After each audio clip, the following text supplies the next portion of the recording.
ఇండియాలో ఎన్నో రకాలైన ఆలయాలు ఉన్నాయి. అందులో ప్రపంచం మొత్తాన్ని కూడా ఒకేసారి తన వైపు తిప్పుకునే ఆలయం వచ్చేసరికి అనంత పద్మనాభ స్వామి గుడి. ఎందుకంటే ఇందులో దొరికిన సంపద అలాంటిది.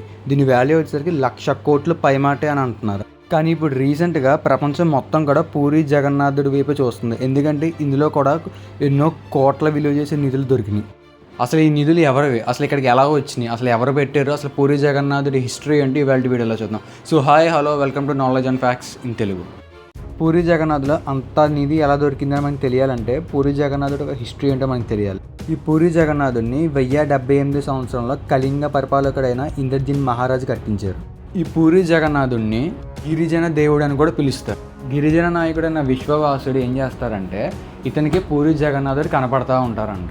ఈయన మాత్రమే దర్శించుకోగలరు పూరి జగన్నాథుడిని. ఈ విషయం తెలుసుకున్న ఇంద్రజిత్ మహారాజు విద్యాపతి అనే బ్రాహ్మణుడిని గిరిజన నాయకుడి దగ్గర పంపిస్తారు. అప్పుడు ఈయన ఏం చేస్తారంటే గిరిజన నాయకుడు కూతురిని లలితని పెళ్లి చేసుకుంటారు. అలా కొన్ని రోజులకి విద్యాపతి జగన్నాథుడి బొమ్మను చూడాలని అడుగుతాడు. అప్పుడు గిరిజన నాయకుడు విద్యాపతి కళ్ళకి గంతలు కట్టి తీసుకెళ్తారు. విద్యాపతి ఏం చేస్తారంటే సంచిలో పెసలు తీసుకుని వెళ్తారు. దీనివల్ల దారి తెలుస్తుందని. ఆ తర్వాత ఇంద్రజిత్ మహారాజు అలాగే విద్యాపతి ఇద్దరు కలిపి వెళ్తారు. కానీ అప్పటికే జగన్నాథుడి విగ్రహాలు కనపడకుండా పోతాయి. ఏం చేయాలో తెలియని పరిస్థితుల్లో ఇంద్రజిత్ మహారాజ్ కళ్ళలోకి జగన్నాథుడు వస్తారు. జగన్నాథుడు వచ్చి సముద్రంలో వేప కొయ్యలు వస్తాయి, వాటిని మీరు తీసుకుని 3 బొమ్మల కింద చెక్కాలి అని చెప్పి ఆదేశిస్తారు. అలాగే అని చెప్పి తర్వాత రోజు ఆయన సముద్రం దగ్గరికి వెళ్తే వేప కొయ్యలు కనబడతాయి. కానీ వాటిని తీయడానికి చాలా కష్టపడతారు. ఆ చెక్కల్ని బయటికి తీసిన తర్వాత వీటిని 3 బొమ్మల కింద చెక్కాలి అని చెప్పి నిర్ణయించుకుంటారు. అదే కృష్ణుడు, బలరాముడు, సుభద్ర. ఈ 3 బొమ్మల్ని చెక్కడానికి ఏ శిల్పకారుడు కూడా ముందుకు రారు. ఆ టైంలోనే దేవశిల్పి విశ్వకర్మ ఒక వికలాంగుడి రూపంలో రాజు దగ్గరికి వచ్చి ఈ బొమ్మల్ని నేను చెక్కుతానని చెప్పి అంటారు. అప్పుడు ఈ బొమ్మల్ని చెక్కడానికి నాకు 21 రోజులు సమయం పడుతుంది, ఈ టైంలో నన్ను ఎవరో డిస్టర్బ్ చేయకూడదు, నేను ఒక గదిలో కూర్చుంటానని చెప్తారు. సరే అని చెప్పి అతన్ని పంపిస్తారు చెక్క బొమ్మలు ఇచ్చి. అలా వారం రోజులు అవుతుంది. తినడానికి కానీ తాగడానికి కానీ అతను బయటికి రారు. అలాగే లోపల నుంచి ఒక సౌండ్ కూడా బయటికి రాదంట.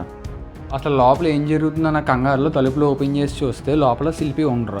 అయితే కాళ్ళు చేతులు లేని సగం చెక్కిన 3 బొమ్మలు లోపల ఉంటాయి. అప్పుడు బాధపడుతూ ఆ రాజు బ్రహ్మదేవుడికి తపస్సు చేస్తే చతుర్ముఖుడు ప్రత్యక్షమయ్యి ఈ 3 బొమ్మలు కూడా ఇలాగే ప్రత్యేకం అవుతాయి అని చెప్పి చెప్తారు. అలాగే ఇలాగే పూజలు అందుకుంటాయని కూడా చెప్తారు. అలా అప్పటి నుండి ఇప్పటి వరకు పూరి జగన్నాథుడి గుడి ఎంతో వైభవంగా పూజలు అందుకుంటుంది. సో ఇది పూరి జగన్నాథుడి ఒక హిస్టరీ. అలాగే ఈ గుడికి సంబంధించిన 4 మిస్టరీస్ ఇప్పుడు నేను చెప్తున్నాను, జాగ్రత్తగా వినండి. మీరు కనుక ఈ గుడికి వెళ్ళుంటే ఈ గుడి పైన ఉన్న జెండాని మీరు చూడండి. ఇది గాలికి రివర్స్ డైరెక్షన్లో ఎగురుతుందంట. ఇది అలా ఎందుకు జరుగుతుందో ఇప్పటి వరకు ఎవరు కనిపెట్టలేకపోయారు. అలాగే ఈ గుడి పైన గోపురం పైన సుదర్శన చక్రం ఉంటుంది. ఈ సుదర్శన చక్రం 20 అడుగులు ఉంటుందంట. అలాగే 1 టన్ను బరువు ఉంటుంది. మీరు పూరిలో ఏ మూల నుంచి చూసినా సరే మీకు ఈ సుదర్శన చక్రం కనపడుతుందంట. అలాగే ఈ గుడి పైనుంచి ఏరోప్లేన్స్ కాదు కదా, కనీసం పక్షులు కూడా ఎగరవంట. అలా ఎందుకు జరుగుతుందో ఇప్పటికీ తెలియదు. ఇందులో మీరు ఇంకా ఆశ్చర్యపోవాల్సిన విషయం ఏంటంటే మీరు రోజు మొత్తంలో ఒక్కసారి కూడా ఈ గుడి నీడని మీరు ఎక్కడా చూడలేరంట. ఇందులో ఇంకా ఇంట్రెస్టింగ్ విషయం ఏంటంటే ఈ గుడి పైన ఉన్న జెండాని ప్రతిరోజు మారుస్తారంట. ఒక్కరోజు తప్పినా సరే ఈ గుడిని 18 సంవత్సరాలు మూసేయాలని చెప్పి అంటారు. అలాగే ఈ జెండాని మార్చడం 1800 సంవత్సరాల నుంచి జరుగుతుందంట. మనం జగన్నాథుడికి సంబంధించిన హిస్టరీని అలాగే మిస్టరీని కూడా తెలుసుకున్నాం కదా. ఇప్పుడు ఈ జగన్నాథుడి గుడిలోకి అంత నిధి ఎలా వచ్చిందో కూడా మనం ఇప్పుడు తెలుసుకుందాం. మనం పూరి జగన్నాథుడిని దర్శించుకోవాలంటే ఈ గుడిలో మొత్తం 4 మండపాలు ఉంటాయి. ఒకటి భోగ మండపం, ఇంకోటి నాట్య మండపం, జగన్మోహన మండపం, గర్భాలయం. జనరల్గా చాలామంది నాట్య మండపం నుంచి జగన్నాథుడిని దర్శనం చేసుకుంటారు. ఇంకొంతమంది దగ్గరగా ఉంటారు కదా అని చెప్పి జగన్మోహన మండపం నుంచి దర్శనం చేసుకుంటారు. ఈ జగన్మోహన మండపంలో రైట్ సైడ్న ఒక డోర్ ఉంటుంది. ఈ డోర్ ఓపెన్ చేసి మనం లోపలికి వెళ్ళిన తర్వాత అక్కడ 3 ద్వారాలు ఉంటాయి. 3 వచ్చేసరికి బహబండార్, బిటబండార్, రత్న బండార్. ఇందులో ఫస్ట్ డోర్ని ప్రతిరోజు తెరుస్తారంట. ఇందులో జగన్నాథుడికి సంబంధించిన వస్తువులన్నీ ఉంటాయి. బంగారం, నగలు మొత్తం అన్నీ కూడా ఉంటాయంట, ఆభరణాలన్నీ. రెండో డోర్ పేరు బిటర్ బండార్. ఈ తలుపుని 46 సంవత్సరాలుగా ఒక్కసారి కూడా ఓపెన్ చేయలేదంట. దీనికి మొత్తం 3 తాళాలు ఉంటాయి. ఈ 3 తాళాలు కూడా 3 మనుషుల దగ్గర ఉంటుందంట. ఒకటి గజపతి రాజు వంశస్థుల దగ్గర, ఇంకోటి బండార్ అధికారి దగ్గర, అలాగే 3వది వచ్చరికి కలెక్టర్ ఆఫీస్లో ఉంటుంది. ఈ తలుపుని లాస్ట్ సారి 1978లో ఒకసారి ఓపెన్ చేశారు. ఆ తర్వాత కొన్ని రాజకీయాల వల్ల ఈ తలుపుని ఇంకా ఓపెన్ చేయకుండా ఇంకా మూసేశారు ఈ 46 సంవత్సరాలు. ఇందులోకి ఇంత నిధి ఎలా వచ్చిందంటే అప్పట్లో పూరిని పరిపాలించిన రాజు పేరు వచ్చేసి గజపతి రాజు. ఇతను ఏం చేసేవాళ్ళు అంటే ఏదైనా రాజ్యం మీద గెలిచినప్పుడు ఆ రాజ్యానికి సంబంధించిన సంపద మొత్తాన్ని కూడా ఈయన దగ్గర తెచ్చుకుని పెట్టుకునేవారంట.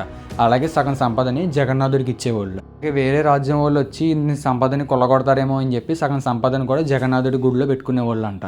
అనే కాదు, ప్రతి రాజు కూడా అలాగే చేసుకునేవాళ్ళు అంట. ఒక సీక్రెట్ గదిలో సగం సంపదని పెట్టుకునేవాళ్ళు అంట. ఇప్పుడు మొన్న జూలై 12వ తారీఖున ఈ తలుపుని ఓపెన్ చేశారు. అందులో దొరికిన సంపద వెలకట్టం లేనిదంట. అలాగే బంగారు సింహాసనాలు, వెండి కంచాలు, బంగారు కంచాలు, వజ్ర వైడూర్యాలతో ఎన్నో ఆభరణాలతో ఆ గది మొత్తం నిండిపోయిందంట. దీని మొత్తాన్ని కూడా 6 చెక్క పెట్టెల్లో పెట్టుకుని తీసుకొచ్చారంట. ఇప్పుడు ఈ సంపద మొత్తాన్ని కౌంట్ చేసి ఎంత ఉన్నదో మనకి తెలియాలంటే 60 రోజులు టైం పడుతుందంట.